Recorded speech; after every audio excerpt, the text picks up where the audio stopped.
oon Tiia-Liina, mua kutsutaan Tintiksi. Aika alkuvaiheessa niin toki me ruvettiin tekemään sitä lymfahoitoa. Musta tuntuu, että se auttoi niin kuin pahimpiin tulehdustiloihin ja toki siihen keho reagoi, että nesteet lähti liikkeelle.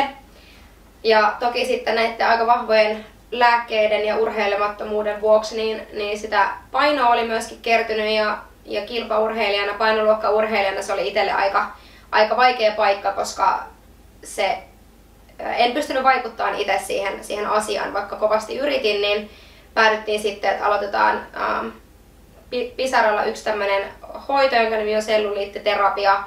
Yritettiin sillä tavalla saada sitä keho vähän toimimaan paremmin, mutta aika pian huomattiin, että se keho ei välttämättä ole siihen hoitoon vielä valmis ja ei ehkä vastannut sillä tavalla, kun oltiin ajateltu.